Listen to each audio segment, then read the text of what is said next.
Rita était connue dans toute la ville pour son tempérament explosif et sa langue acérée. Personne n'osait la défier, de peur d'essuyer un flot d'insultes cinglantes. Elle méprisait tout le monde, qu'il s'agisse d'une marchande, d'un voisin ou d'un simple passant.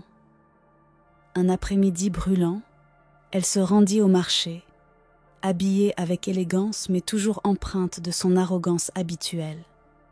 Elle ignora les salutations des commerçants et traversa la foule avec suffisance. Sans s'en apercevoir, son sac glissa de son bras et une liasse de billets tomba juste devant une vieille mendiante aveugle, assise au bord de la route. La femme, tremblante, sentit les billets sous ses doigts et, avec peine, se leva pour les lui rendre. « Mon enfant, tu as fait tomber ton argent » balbutia-t-elle d'une voix usée. Mais avant qu'elle ne puisse dire un mot de plus, Rita lui lança un regard de dégoût. « Sale mendiante » cracha-t-elle. « Comment oses-tu t'approcher de moi ? Tu crois que je vais accepter quelque chose de tes mains crasseuses ?» Les marchandes autour d'elle chuchotèrent, choquées.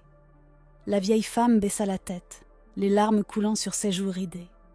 Elle tendit tout de même l'argent, mais Rita la repoussa et continua son chemin, fière et insensible. Plus tard, alors qu'elle s'apprêtait à payer ses achats, elle réalisa que son argent avait disparu. Son visage se décomposa et elle retourna frénétiquement son sac. « Où est mon argent ?» gronda-t-elle, paniquée. Un silence pesant s'installa. Puis, la voix tremblante de la vieille mendiante s'éleva à nouveau. « Cherches-tu ceci ?» Rita se retourna lentement. L'aveugle tenait les billets dans ses mains ridées. « J'ai voulu te le rendre, mais tu m'as humiliée, » murmura-t-elle avec dignité. Un murmure courut dans la foule. Certains demandèrent à Rita de s'excuser, mais elle éclata de rire. « Pourquoi devrais-je m'excuser ? Elle aurait dû parler plus fort, c'est tout. » La vieille femme poussa un long soupir, puis prononça des paroles glaçantes. « À partir de ce jour, l'humiliation te poursuivra. Tu goûteras à la douleur du rejet et à la ruine que ton arrogance t'apportera. » Elle laissa tomber l'argent aux pieds de Rita et s'éloigna sans un mot de plus. Rita la regarda partir, la mâchoire serrée. Mais alors qu'elle se penchait pour récupérer l'argent, un vent soudain le dispersa à travers le marché. Des rires fusèrent alors qu'elle se précipitait pour les ramasser, trébuchant, glissant, toujours devancée par d'autres. Ce ne fut que le début de sa descente aux enfers. Cette nuit-là, un cri étrange troubla son sommeil. Elle ouvrit la fenêtre et aperçut un hibou perché sur une branche, ses yeux fixes braqués sur elle. Elle claqua le volet, mais l'oiseau continua son chant funèbre jusqu'à l'aube. Le lendemain, son petit ami Peter rompit avec elle, lassé de son arrogance. Peu après, sa voiture prit feu en pleine route. Chaque nuit, le hibou revenait, et chaque jour, un nouveau malheur la frappait. Perte d'emploi, dettes, expulsion. Désespérée, elle engagea un chasseur pour tuer l'oiseau, mais chaque fois qu'il était là, le hibou disparaissait pour ne revenir que lorsqu'il partait. Elle tenta de fuir loin de la ville, mais la première nuit dans son nouvel appartement, le hibou chanta de plus belle. Ces nuits devinrent un enfer, et ces jours un cauchemar éveillé. Finalement, rongée par la peur et la culpabilité, elle comprit ce qu'elle devait faire. Elle retourna au marché, cherchant la vieille femme. « Je dois lui demander pardon », implora-t-elle. Un silence tomba. Une marchande s'avança, le regard dur. « Tu es venue trop tard, » dit-elle. « Elle est morte le lendemain de votre rencontre. » Le monde s'effondra sous les pieds de Rita. « Non, non, ce n'est pas possible !» Elle s'effondra en sanglots, écrasée par le poids de sa faute. Pendant 3 jours, elle erra sur le marché, incapable de partir, en proie au chagrin et à la honte. Puis, une femme âgée s'approcha.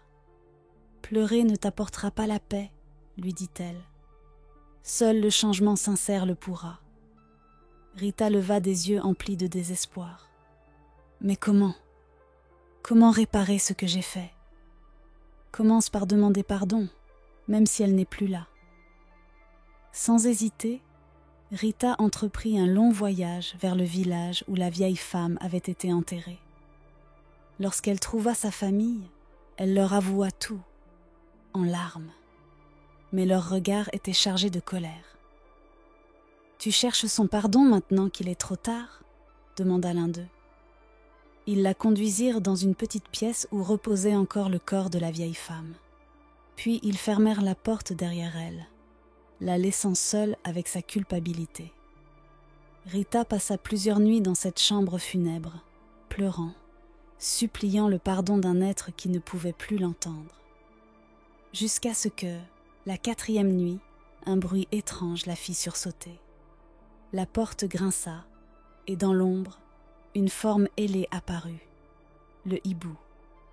Rita se recroquevilla, terrifiée, alors que l'oiseau, dans un tourbillon irréel, se transforma lentement en la vieille femme. « Non, c'est impossible !» balbutia Rita, pétrifiée. L'ombre spectrale avança doucement. « Le malheur t'a poursuivi car tu n'as jamais voulu te remettre en question, » murmura la vieille femme. « Tu croyais pouvoir échapper aux conséquences de tes actes. »« Je suis désolée, » sanglota Rita. « Je ne savais pas. Je ne voulais pas. »« Mais maintenant, tu sais, » répondit doucement la femme. « Que dois-je faire ?» supplia Rita. « Change, réellement. Aime. Aide ceux que tu méprisais. Fais de tes actes une preuve de ton repentir. » La silhouette de la vieille femme s'estompa lentement, son dernier regard empreint de bienveillance. Rita quitta la pièce transformée. Elle retourna en ville, cherchant à réparer ce qu'elle pouvait. Elle s'excusa auprès de ceux qu'elle avait blessés, tendit la main aux plus démunis et fonda une association pour aider les plus pauvres. Les années passèrent. Le cri du hibou disparut, remplacé par les rires des enfants et les sourires des gens qu'elle aidait.